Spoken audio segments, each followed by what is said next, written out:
restoration. So we bought the building, remodeled it. Looks nothing like it used to. The ugliest Christmas sweater I've ever seen. Me too.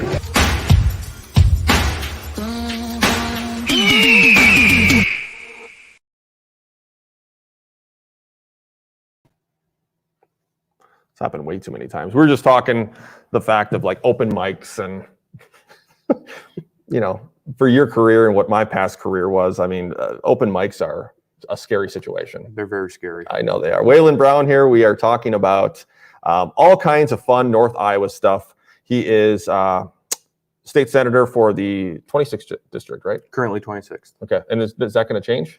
The numbers will change. So the current 26 is Worth, Mitchell, Howard, Chickasaw, Floyd, part of Cerro Gordo, part of Winneshiek.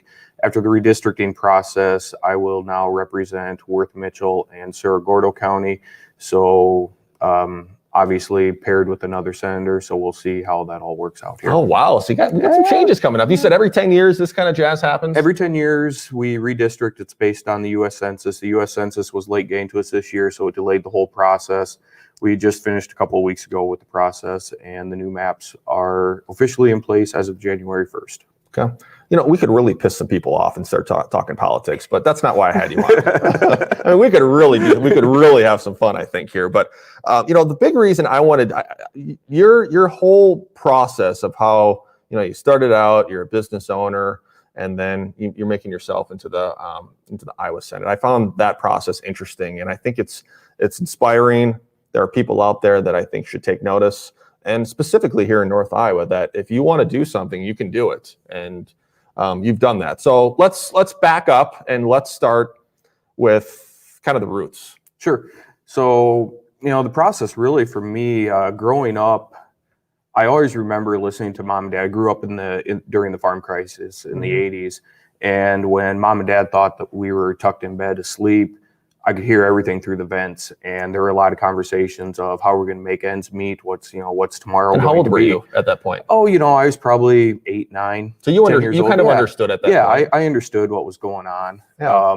And you know, you hear those conversations, they don't really scare you, but it kind of makes you think, I guess is a good way to put it. So I started working in the construction field when I was 14 years old. One of my dad's friends just asked him one night if I'd be interested in having a job. And how much were you making at that point, by the way? Because I was the same age when I went and picked up some shingles. This was a girlfriend's dad. I was 14, so it's kind of weird. But I made $7.50, and I thought I was living life. I had you beat by 50 cents. Did you? I did. Okay, Yep. That was good money back then. It was very good money back then, especially when you didn't have any cost of living expenses to go with it. $8 an hour? Heck yeah. $8 an hour. So I worked with Pierce, Charlie Pierce, and his son Tom Pierce through high school, and then went up to Riverland Community College. I started doing some moonlighting on the side when I was in high school, just to make even more cash. I'm able to say that I graduated from Riverland Community College with minimal debt because I worked all the way through. And from there, I worked for another contractor for a couple of years, moved on to one other contractor up in Blooming Prairie, decided, you know what, I can do this on my own. So at the age of 22, I started my own business. And, you know, the first few years, it was tough. You know, you had to fight to get established. And at the height of the business, I had 16 employees at one point, and that was a lot to manage in my 30s. And, you know, the economy kind of took a little bit of a downturn, and the business itself, you know, shrunk back down to 7 or 8, and had a lot of good employees that moved on to do other things. You know, I continued staying active in that, started farming with my dad and my uncle a few years ago, and then I also helped my dad with the seed dealership. And I was actually serving on the local Farm Bureau board when I was approached to see if I wanted to run for Senate. And to tell you the truth, I hadn't given it any thought other than sitting up in the gallery thinking, yeah, maybe someday when the time is right.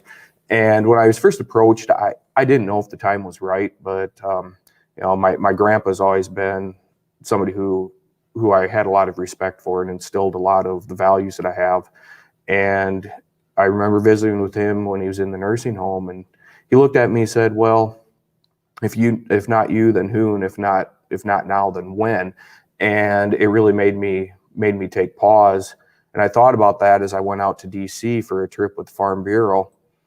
And what really put the last nail in the coffin that I was going to run was I was giving some of the folks I was out there with had never been to any of the monuments before. So I was kind of giving them a night tour of the monuments, because the monuments are best to see at night, as far as I'm concerned. But we were at the Vietnam Memorial at the wall, and there was an individual there in a wheelchair trying to find a name in the book. So I helped that individual find the name of the book and went down, helped him find the name on the wall. And he told me it was the first time he'd ever been out there since he'd been in Vietnam. And the name that we found on the wall was his brother's.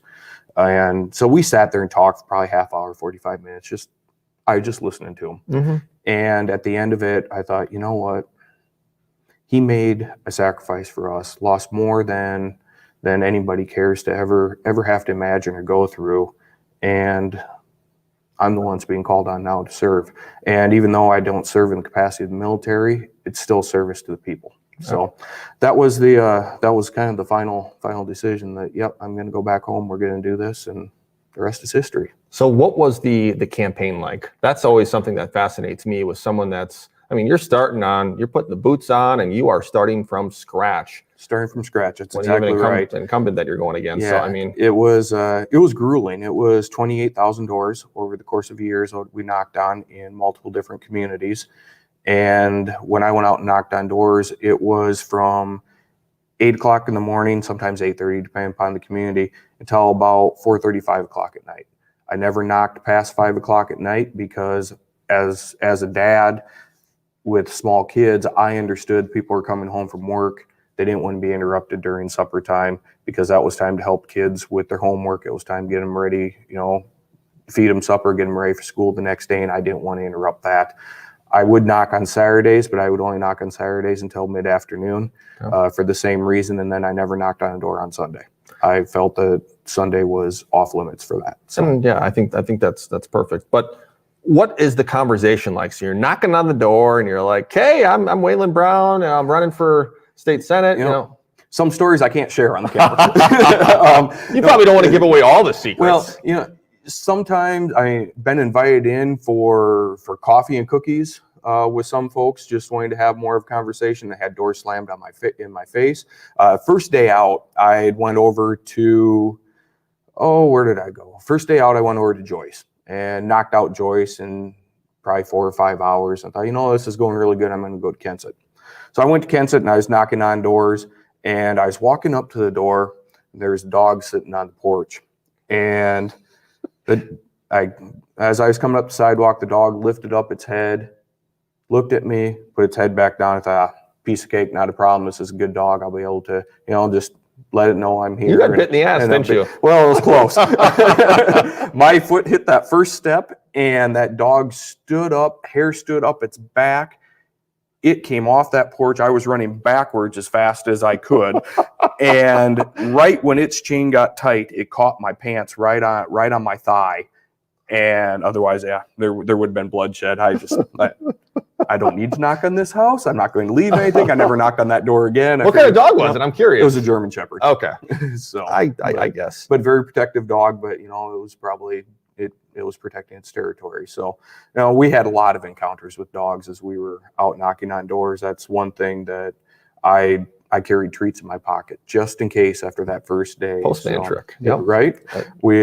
I had one individual come to the door with a gun, which put me back on my heels. I very quickly said, "Hey, I see you're a supporter of the Second Amendment, so am I."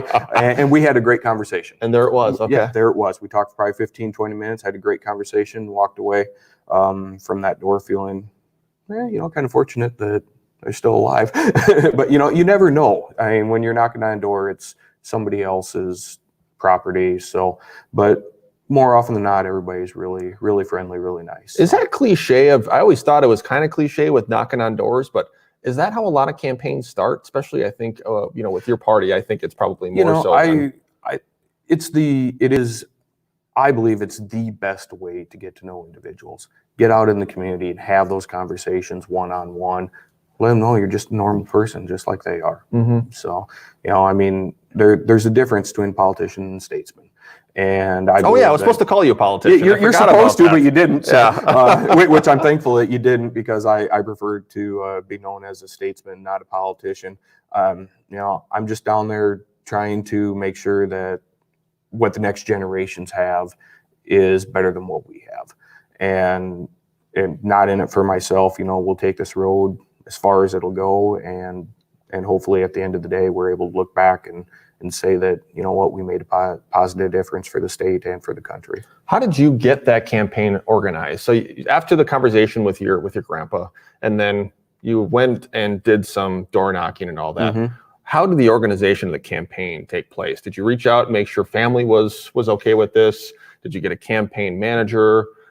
How did that conversation kind of give us a little bit behind the scenes? Sure. So there's, we had pretty good team of resources, but yeah, definitely conversations with family, send out a friends and family letter and just let them know, hey, I'm running for this. And it kind of explained why in that letter. And then a lot of meetings, just any opportunity I could get to get out in front of people and just visit with them, get to know who they are, who I am. And you make that connection with them, and you build on that relationship. So going into business owners, just letting them know who I am, just those soft introductions and a lot of events. I'm sure a lot of people probably already at that point knew who you were because of your business. That had to help a little bit. In this area, yes. That's true. So, I had to work a lot harder in Chickasaw County and Floyd County. Is Winneshiek part of yours too? The very northwest corner of Winneshiek County. Yes. Okay. Yep. So beyond that, so you get some of the organization that's involved. What then, from knocking on the door to election, what types of things are you working on besides trying to get in front of people? There's got to be probably rallies. There's got to be, I can't think of what it's called. When you're going up in front of not only debates, I guess we could call it debates. Did you have any debates? We had some. They weren't one-on-one town debates. hall. That's what I'm saying. There were more town halls or town forums to where we had all the candidates in North Iowa that were running all at the same meeting, and then it was just kind of a roundtable questions. So, what kind of questions were asked? Were there any tough ones where you're? I wouldn't say there were any tough questions asked. That should be a tough question. I think. But you cover all the bases from education to personal beliefs on religion and all different things. Business. I've always been more business oriented, feeling that if we have a good business climate in the state of Iowa, then we're going to grow as a state. Mm-hmm. And I think in North Iowa we've done a really good job of having a great business climate. Our challenge is the workforce, and that's anywhere you go in the country right now. And I was going to say, right now it's awful. It doesn't matter if you're on the East Coast, West Coast, Midwest. Right. But Mitchell County has always been a well-kept secret. And it is. And I've lived in a lot of places, and it really is. It is. And North Iowa as a whole, is a well-kept secret. And I believe that right now, more than ever, it's important that we tell our story.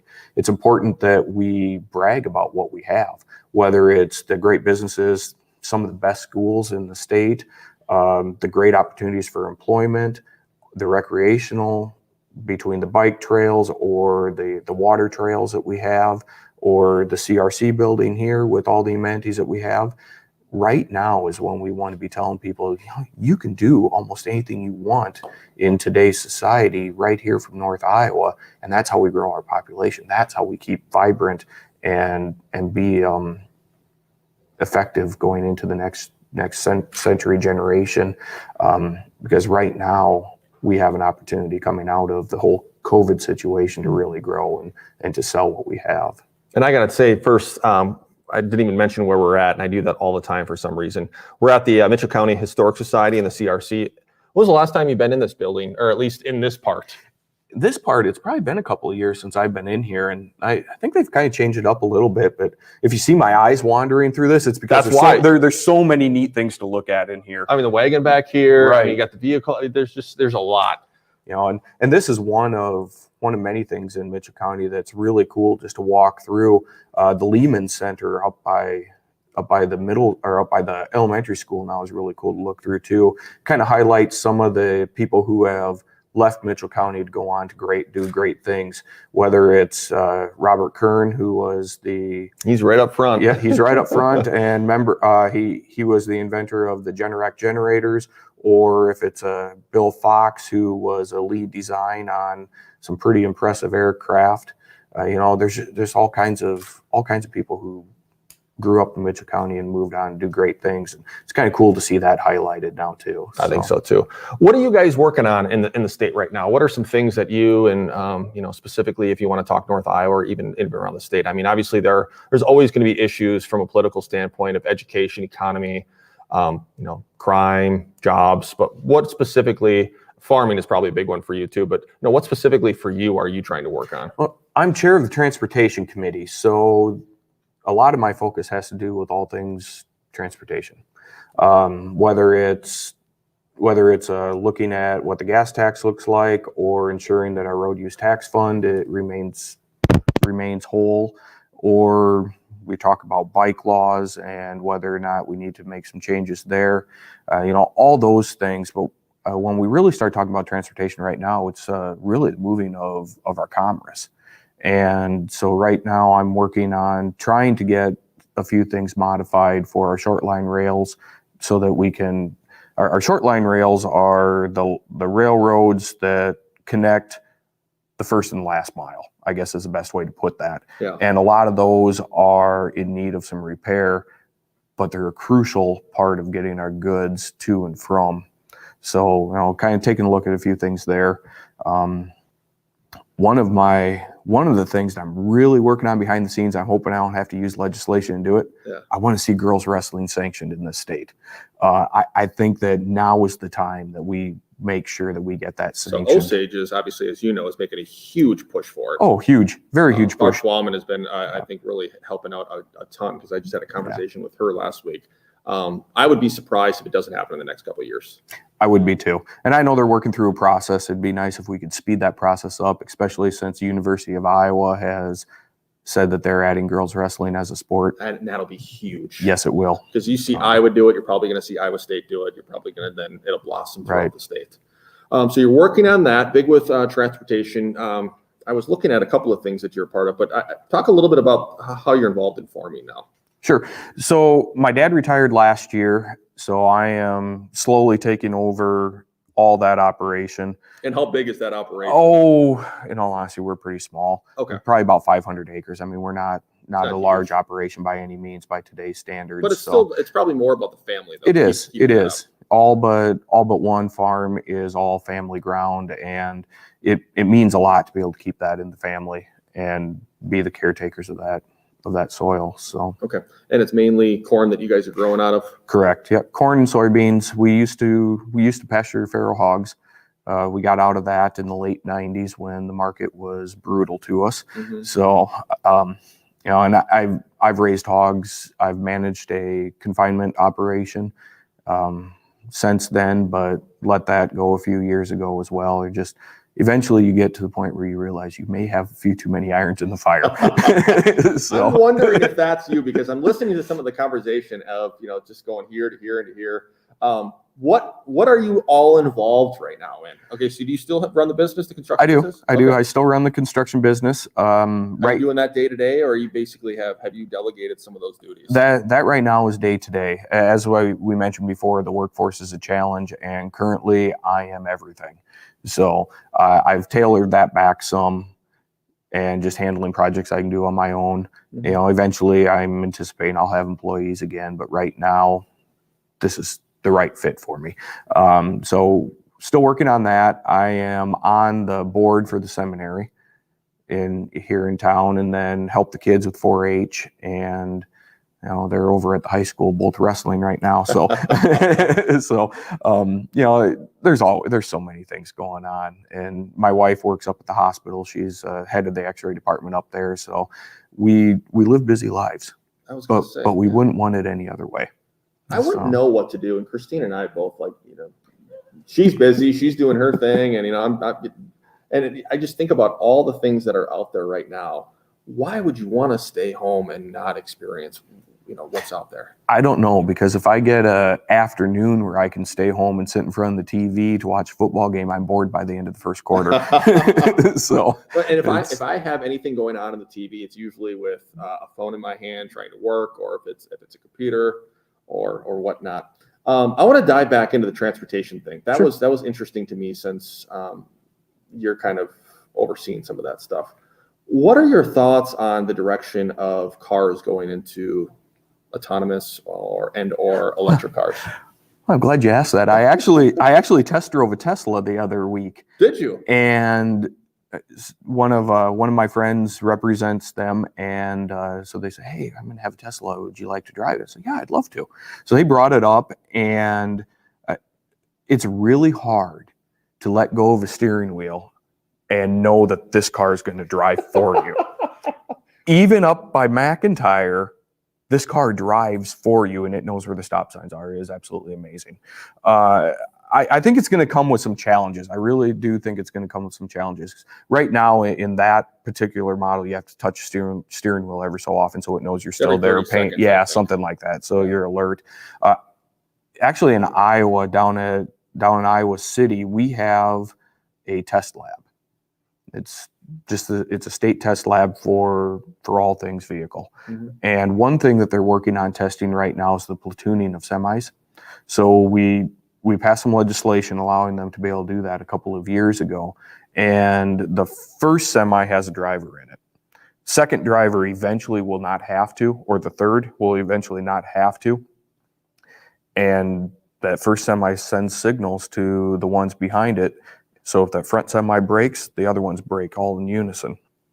So I mean, the technology is crazy. I don't know how long it takes to have it all out and actually on the interstate, mm-hmm. but the technology is there. You can see that this is where it's going. It's just a matter of how fast. And I mean, we're not the Jetsons yet by any means. So no, but I mean, there are things out there, I think, that are going to change. And definitely, it's just having conversation with some of my family, some of the people that I know. It's about 50-50. Some people want that self-checker. Others are like, nope, I specifically go there so I can have the conversation with that person. But you think of it from a business standpoint. I think about not only self-checkers, but think about what's going to happen with, semis and self-driving and all that. How much money is going to be saved? Well, not just that, but they estimate that we are 60,000 semi drivers short across the whole nation, which is one small part of what we're seeing for the supply chain issues that we're having. Yeah. So if we add autonomous semis, that helps take some of that pressure off. It's the same as when we look at our manufacturing industry. With the lack of workers, you're going to see more and more things being automized just because you have to. It has to be done. It has to be done that way. Well, and I think nowadays too, you have some of these kids that are coming out of college and they're expecting to make $50,000-$60,000, and they're not like our generation. We're all about the same age. Our generation we knew we had to work hard in our early 20s, late teens to get to where you're at, where you can make a little bit more money. And hell, I mean, money is money, but I think happiness and mental health is something that's equally as important. Equally as important. It's definitely striking a balance is key for anybody. I mean, I've been told before that I'm a workaholic. Oh, probably not so as much as what I used to be. I mean, it used to be if I wasn't working 78 hours a week, I wasn't working enough. Mm-hmm. But that was also in the time of Julie and I's life when we didn't have a whole lot. I mean, when we first got married, we didn't have anything. So we had to work for it, and we had to earn it, and that meant you put in more hours. It meant if that vehicle broke down, I was out laying in the snowbank in the middle of the night fixing it so she'd get to work the next day. I mean, that's just the way it was, and you didn't think twice about it. So have you instilled that into your kids? I'm working on it. Are you? I'm working on it. They may have a shop or something that they can actually be in when they're doing that, but yeah, they do have their chores at home. And, they're both wanting to go out and get a job here this summer. So we'll see. They'll turn 14 in August. So there's some things that they'll be able to do. What do you think they're going to want to do? Well, I have one that wants to be able to work in a food truck. So we may be able to get her in the food truck. She just can't handle knives. but she can start with the money and the orders and all that stuff at the age of 14. They have the itch just like you do. They do. They both do. They both do. I don't know for sure what my boy will want to do, but I've talked about, well, maybe we can get him a job as a cashier somewhere, or stocking shelves in hardware store somewhere or something like that. And if he wants to go onto the job site with me, which happens once in a while now, I'm fine with that too. So, there's nothing wrong with learning a trade. The trades are also in need, and if nothing else, at the end of the day, you walk away knowing something that you're going to be able to apply in the future when you're out on your own. So I think that's excellent.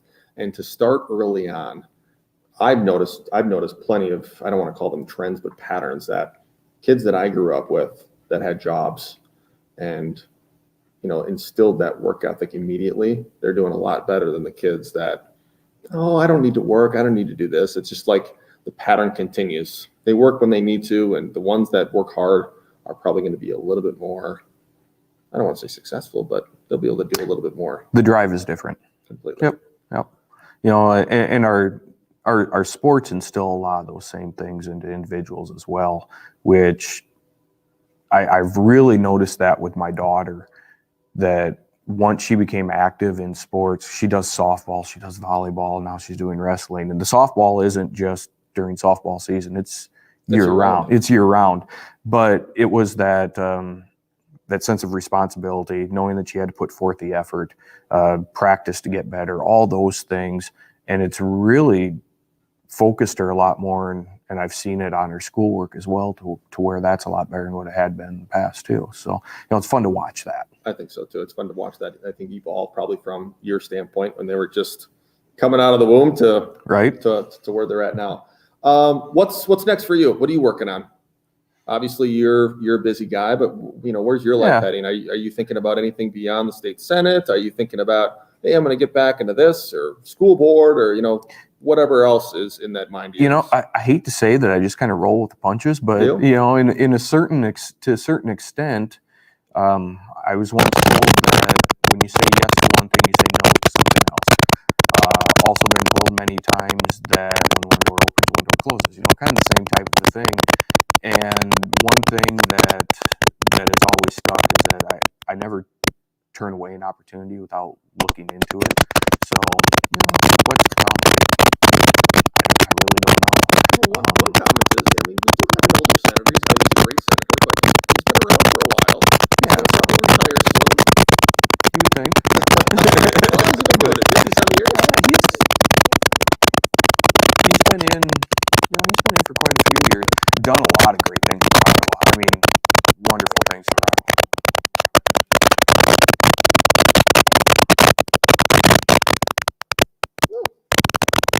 That's because this died. Okay. How about now? It's probably better now. No. Oh, here we go. Better now? There we go. Yep. So I apologize. he's done good. He's done a lot. He has. He's done a lot of great things for Iowa, and his heart has always been there. I met Senator Grassley for the first time in 1996 when I went out to DC on a FFA trip. I was out there for a leadership conference. Okay. And I'll always remember meeting him for the first time. He came out and talked to us, and he was just as genuine then as what he is now. Great guy to visit with. And when I was campaigning the first time, he actually came to one of my events, just a meet and greet. And I told him, I said, the one thing that you've done that disappointed me is that you never ran for president of the United States, because I would have loved to support you for president. His answer to me was, I love Iowa too much. Man. And I think now how do you argue with that? Yeah, and he probably, we have an older, really, really old president. No offense, no, I'm kidding. But we could see, there's no reason why, Grassley couldn't do that. But I think he probably would have been better suited back in the 90s to run. But what a fantastic answer. Right, exactly. And I've got to meet his wife. His wife Barbara is absolutely amazing person as well. It's a good solid family. Mm-hmm. It really is a good solid family. All right, so last thing, I want to make sure my mic's not dying here. Good, we're good. Obviously, you're coming back up in 2023, right? It depends. So through the redistricting process, it's really interesting. Iowa law reads that no senator can have a 5 or 6 year term. So I was reelected in 22. So technically, no, I'm sorry. I was reelected in 20. So technically I wouldn't be up until 2024, but since there's 2 of us paired together, then we need to have potentially a runoff election if we both decide to run. Okay. So that election would be in 22. Okay. And then to get the district back on cycle, it would be in 2024 again. So all of a sudden it's 2022, 2024. And then everything's straightened back out until the next census. Yeah. So it's we just kind of wait and see where everything falls. You're liking what you're doing though? I do enjoy it. There's days that I beat my head against a wall thinking that this is absolutely crazy and absurd, but I really do enjoy it, and I can see the difference that we're making. And right now, Iowa coming out of the pandemic, we're sitting in a really good spot. We really are, and it's just a matter of keeping things moving. I know what's going on at the federal level frustrates a lot of people right now, just with the whole, just with everything in general, especially with the inflation, where it's at, and the goods that are, just hard to get right now. But here in Iowa, I think we've done things right. I think we're really on the right path. It's just a matter of, you got to weather the storm here as it continues. So, what are some of your biggest challenges that you're going to see for the rest of your time? If I had a crystal ball, I'd be able to tell you that. Well, you got to think probably supply chain has got to be one of the biggest ones. Inflation's a huge one. Supply chains is definitely an issue. Inflation is something, but inflation's going to be going on for a long time. It is, and there's really not a whole lot we can do at the state level to address inflation. That's all federal. You got people, you got right. The government just throwing money. Workforce is going to be continuing to be a big challenge for us. In rural Iowa, the things that we hear the most about this last year has been workforce, daycare, and housing have been the top 3 issues we've heard about. Now, there's a lot of talk here in the past few weeks of dealing with the your income tax. So, reducing the state income tax is something that there's a lot of conversations about, which I suppose, in a way that helps with inflation, because if you're able to keep more of your money in your pocket, then you have more dollars to go farther. So I can see where that can help address that a little bit, but Aren't you a firm believer though, hey, let's move the tax here, but you're always going to get a tax. There's always a tax. Yeah. So if you take away the income tax, where's it going to go? It's got to go somewhere else. It has to go. There's only 2 possible scenarios. 1, it gets shifted somewhere else. Number 2, you are pulling money in from more places. So, if you grow the economy so more people are paying in, then obviously you don't have to pay in as much because there's more people paying. So it's either build that base or you have to shift it somewhere. So I'm interested to see where those conversations go, because if we're going to shift it, I'm really curious as to where it gets shifted to. Right. And that's the fascinating part for me is people like you and me, we come down to it and we're like, it's just going to be shifted somewhere else. Now you have other folks that are dreamers that'll be like, oh yeah, let's just put it, let's take this and we don't have to tax them, and then never have to talk about it again because it gets pushed underneath somewhere else and it's hidden, but yet that tax is still there. Hence why gas is so expensive, and other things that are out there. Yeah. And one thing with taxes too, having a balance, which we do right now. We're balanced between our income tax, our sales tax. Property tax is kind of a beast of its own. It is, yeah. But when you have multiple different places that you pull from, then when one industry or one of those pots goes down, you still have it coming in from somewhere else. If you put all your eggs in one basket, you're screwed. Potentially.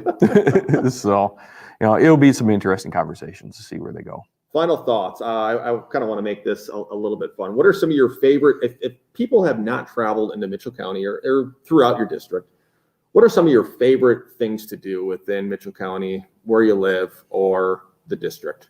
Name some hidden gems. Some hidden gems. Well, it all depends upon what you like. Give me a bunch. If you like canoeing or kayaking, you can get either down to Charles City to their white water that they have going through town. I mean, that's pretty cool. Rock Creek is a great one for kayaking on. Crystal clear water, one of the best waters in the upper Iowa, in all honesty. Trout fishing, get over into Howard County. Howard County has some great trout streams. So does St. Ansgar. They have one up there too that's really good. Me personally, I'm a motorcyclist, so okay.